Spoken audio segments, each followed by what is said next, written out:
Salut, je voudrais à travers cette vidéo démontrer comment l'homme noir, comment l'homme africain a reculé de plusieurs millénaires. Le jour où il a laissé tomber cette tradition,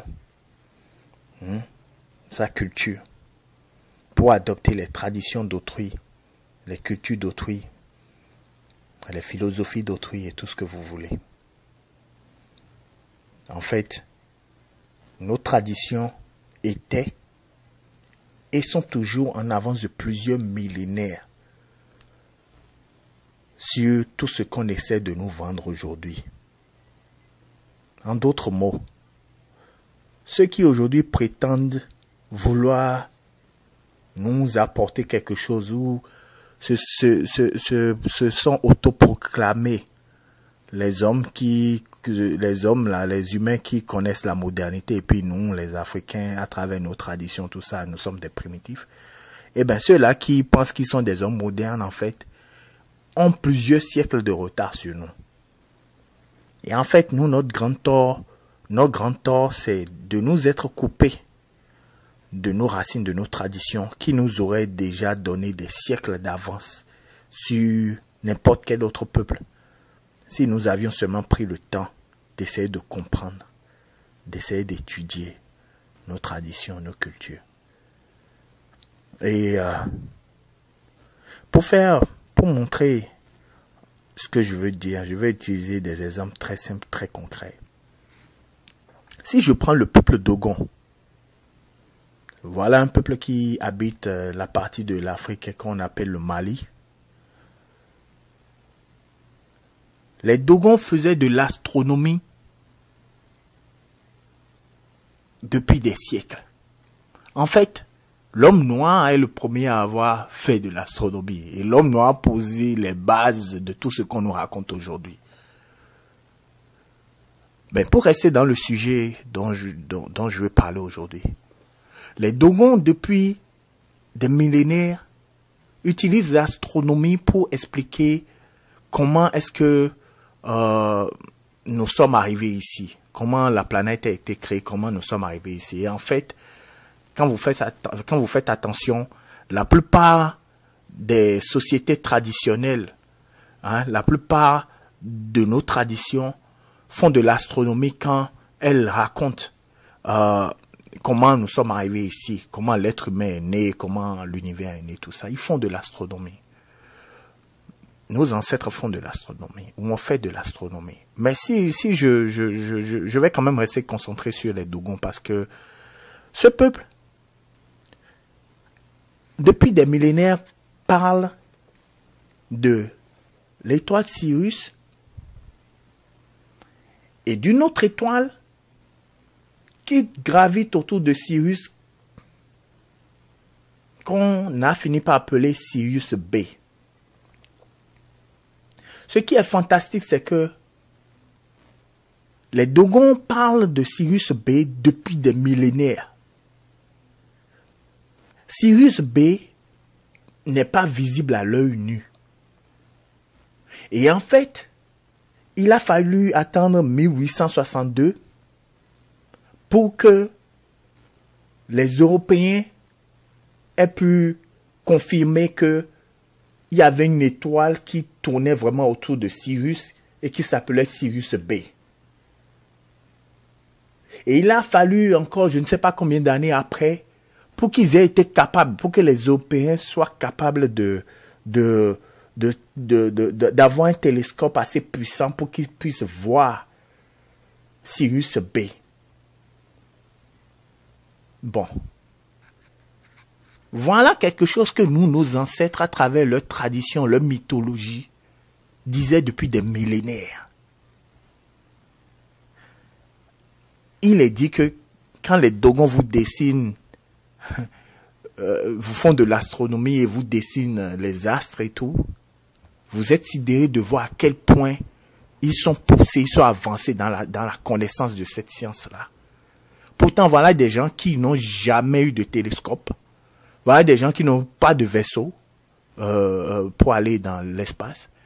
Mais ils sont capables même de vous parler d'étoiles qu'il a fallu des millénaires pour que l'homme européen soit capable de les voir. Alors, imaginez la jeunesse malienne, ou nous, jeunes Africains, jeunes Noirs.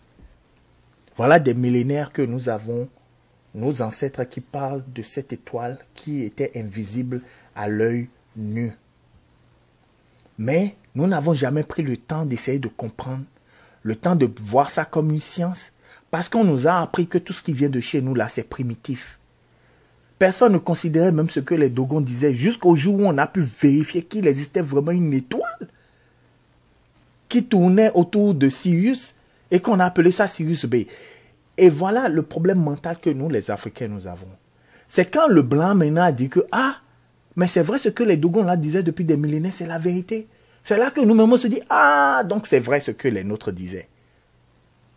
Alors que ça devait être dans l'autre sens. On devait dire, même si vous ne croyez pas ce que nos ancêtres sont en train de dire, nous savons que c'est la vérité, ça existe parce que nous savons que nos ancêtres sont de grands scientifiques. C'est comme ça que ça devait marcher. Plus fort, les Dogons disent qu'il y a une troisième étoile qui tourne autour de Sirius. Donc Sirius C. Et il y a quelques années là, les Européens commencent à se dire qu'il est bien possible qu'il y ait vraiment une troisième étoile qui soit invisible à l'œil nu jusqu'à aujourd'hui. Mais quand ils regardent les reflets, je ne sais pas comment ils font leur truc de lumière ou quoi, il se pourrait qu'il y ait vraiment une troisième étoile. Comment nos ancêtres savent ça? Ça fait des siècles qu'ils disent ça. Donc vous voyez déjà que sur ce plan, ils ont des siècles d'avance. Plus fort. Ça fait des siècles qu'ils disaient que Sirius B avait une certaine densité. Et ça fait des siècles qu'ils disaient que Sirius B tournait autour de Sirius, qui prenait 50 ans à Sirius B pour faire le tour de Sirius. Ce qu'ils ont dit, ce qu'ils disent depuis des millénaires a été confirmé à l'année près. C'est-à-dire, ils ont dit 50 ans. Quand on a commencé à observer Sirius B, c'était 50 ans. Comment est-ce possible? Si nous, jeunes Africains, nous avions pris le temps d'étudier ça, ça fait combien de millénaires qu'on aurait eu en avance sur ceux qui ne sont en train de découvrir ces choses-là qu'aujourd'hui? Des choses dont nous, nos ancêtres, parlaient depuis des millénaires. Mais comme on nous a appris à nous couper de nos racines, comme on nous a appris à ne jamais considérer ce qui vient de chez nous, eh bien personne n'a fait attention. Nous n'avons, les malades mentaux que nous sommes, n'avons appris cette histoire que quand l'homme blanc a décidé de valider cette connaissance scientifique que les nôtres avaient. Deuxième exemple que je vais prendre. Je suis du Bénin. Et chez moi, la spiritualité ancestrale de mon peuple s'appelle le vaudou. Mais le vaudou, c'est le nom que les fonds ont donné à la spiritualité ancestrale. Mais si vous allez un peu partout, c'est la même chose en fait. Hein. Au Togo, au Ghana, au Nigeria, au nord du Bénin. Ça a peut-être un autre nom, mais c'est la même chose. Bref. Donc, les adeptes du vaudou Sakwata ne souffraient jamais de la variole. C'est-à-dire, nos ancêtres, des milliers d'années avant que l'homme blanc ne trouve un vaccin contre cette maladie, avaient déjà trouvé un moyen de se vacciner, en fait de vacciner leurs adeptes. Un professeur, un scientifique m'a expliqué comment il faisait. Et leur manière de faire, c'est-à-dire leur manière de faire jusqu'à aujourd'hui, a encore des milliers d'années d'avance sur ce qu'on pratique aujourd'hui. Pourtant, nous n'avons jamais pris le temps, nous jeunes Africains, nous jeunes Noirs, nous jeunes Béninois, de nous intéresser à ça. Voilà déjà un truc, la vaccination contre la variole. que nos ancêtres détenaient, cette connaissance scientifique que nos ancêtres détenaient depuis des millénaires, que nous, jeunes Noirs, jeunes Béninois, jeunes Africains, n'avons jamais pris le temps d'étudier. Imaginez qu'un scientifique béninois ou noir africain avait pris le temps d'étudier ça. Combien de siècles d'avance il aurait eu sur les scientifiques blancs qui ont découvert ça il y a quoi, en 1800, je sais pas quoi. Ensuite, je vais passer complètement à autre chose pour vous montrer à quel point nous avons reculé de plusieurs millénaires. Voilà un autre concept qu'on essaie de nous apporter ou dont on nous parle pour essayer de nous démontrer que eux là sont des gens modernes ou qui tendent plus vers la modernité que nous. Et ce concept, c'est l'émancipation de la femme. Mais nous là, nos femmes étaient des reines. On avait des reines. Depuis des millénaires, nous avions eu des reines. Et nous avons encore des reines. Et quand vous allez en Afrique, vous avez des reines. Quand vous allez en Europe, là, ou bien vous allez aux États-Unis, combien de présidentes vous avez eu? Hein? Ils ont toujours élu des présidents. Combien de présidentes européennes vous avez aujourd'hui? Mais combien de présidentes africaines vous avez aujourd'hui? Venez alors m'expliquer qui est plus moderne que qui est plus avancé que qui. Mais en fait, vous êtes capable d'avoir des présidentes aujourd'hui parce que même si nous sommes passés dans le moule du christianisme et de l'islam, qui sont des religions très patriarcales où l'homme domine la femme, nous les Noirs, nous avons quand même gardé quelques traces de nos traditions, de nos cultures, de ce que nos ancêtres faisaient. Et c'est ça qui nous a permis d'avoir des présidentes aujourd'hui parce que nos ancêtres avaient déjà des reines. Être une femme n'était pas un problème chez nous. La femme a toujours été émancipée chez nous. La femme a toujours été l'égale de l'homme chez nous. Avant l'arrivée de l'homme blanc avec sa Bible et avant l'arrivée de l'homme arabe, de l'arabe avec son Coran, pour l'homme noir, la femme était son égale. Nous avons reculé sur ce plan. Le jour où les nôtres ont commencé à adopter ces religions patriarcales, hein, où on déteste la femme. Hein, lisez le livre, vous allez comprendre de quoi je parle. Lisez la Bible, lisez le Coran, vous comprendrez quelle est la considération qu'on donne à la femme, que les sociétés, les peuples qui ont écrit, d'où viennent ces livres-là, quelle est la place que ces peuples-là donnent à la femme. Alors que chez nous, depuis des millénaires, comme je l'ai dit, nous avions des reines. Et le concept est tellement poussé, le concept d'égalité entre hommes et femmes était tellement poussé chez nous que dans nos mythologies, dans notre spiritualité, il n'y a pas de divinité mâle sans une contrepartie femelle.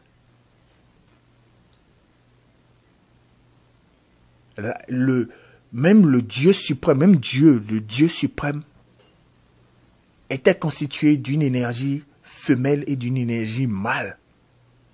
Contrairement au Dieu des livres là, qui lui est un mâle. Et on comprend que c'est un homme. Chez nous, déjà, c'est pas un être humain, c'est une énergie. Et cette énergie avait deux facettes, la facette masculine et la facette féminine qui, ensemble, permettent de donner la vie. Et quand elle donne la vie, elle ne donne pas des garçons et ensuite on enlève, elle ne donne pas des énergies mâles à qui on enlève je ne sais pas quoi pour créer des femmes. Non, la femme n'est pas soumise. Non, au contraire. Le Créateur, dans nos traditions, a donné naissance à l'énergie mâle et à l'énergie fumaient le même moment. Et l'un ne va pas sans l'autre. Donc la femme était l'égale de l'homme. Et le dernier exemple pour prouver ce que je dis, vous allez dans un temple vaudou aujourd'hui, ou vous allez au Bénin aujourd'hui, vous aurez des prêtresses du vaudou qui sont déçues, qui dirigent un culte. Par exemple, le culte Mami Mata. Des prêtresses respectées, devant qui les hommes se baissent. Et vous avez des prêtres, vous avez des prêtresses.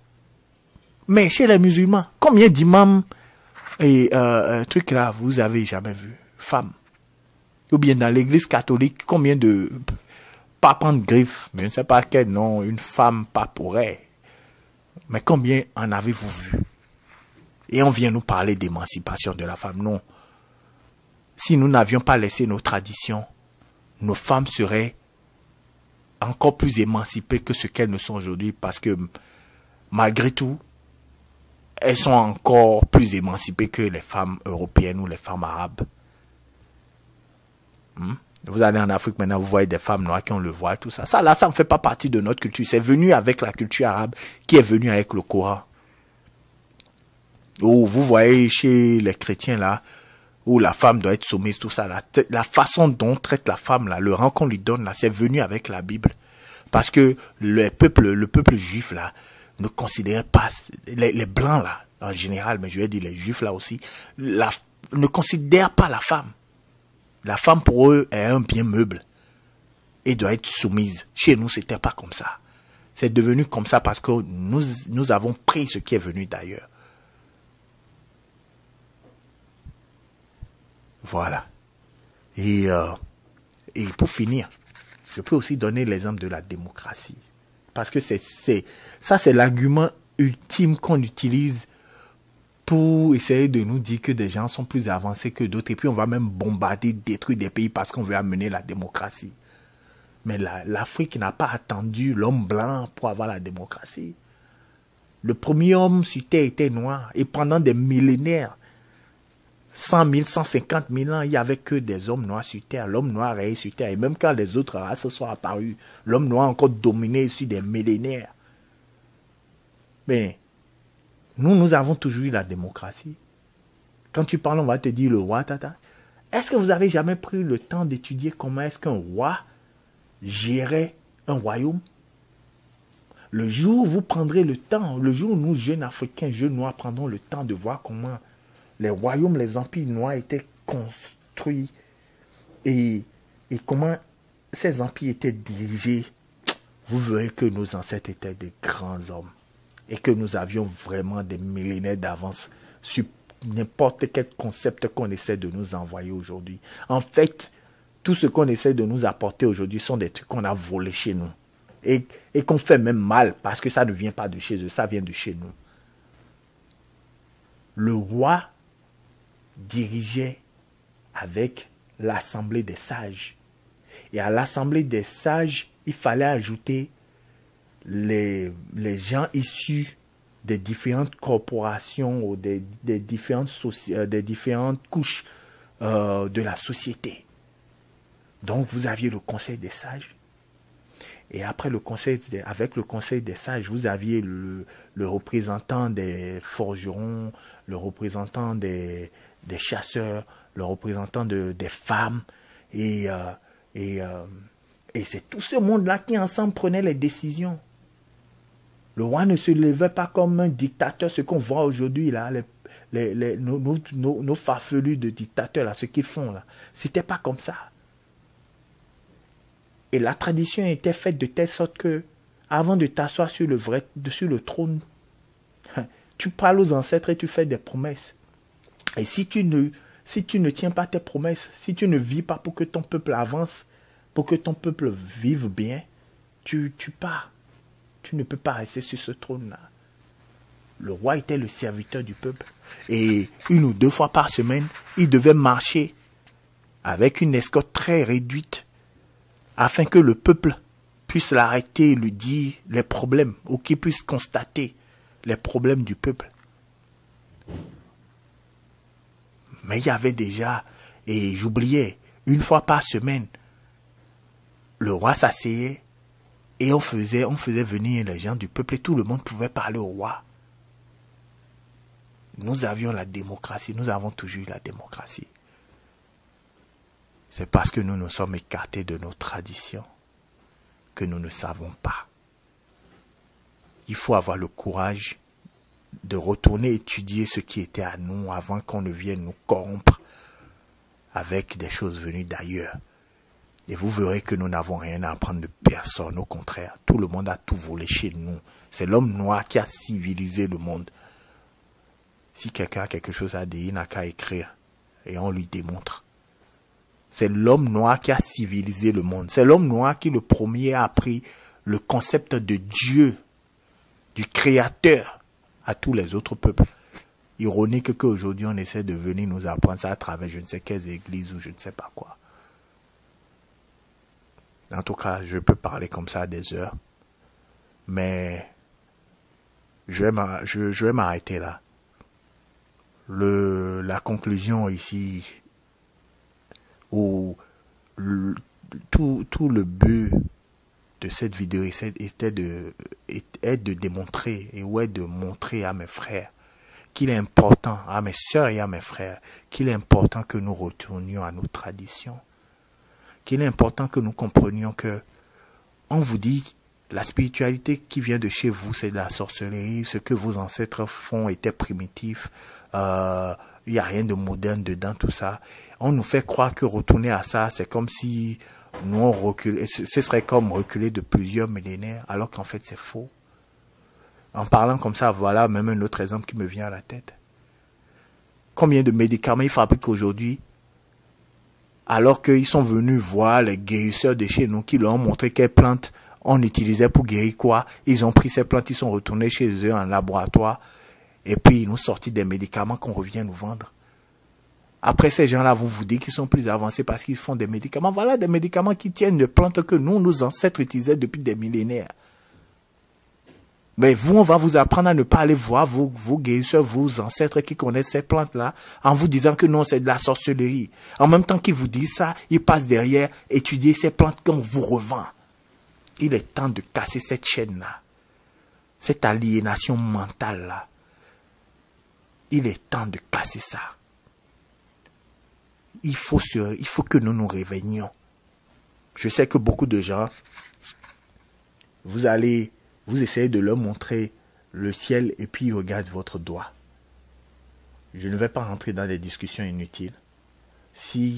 J'espère que la plupart des gens qui vont écouter cette vidéo vont regarder le ciel et essayer de voir le message que j'essaie de transmettre, au lieu de rentrer dans des discussions inutiles par rapport à mon doigt. Merci beaucoup.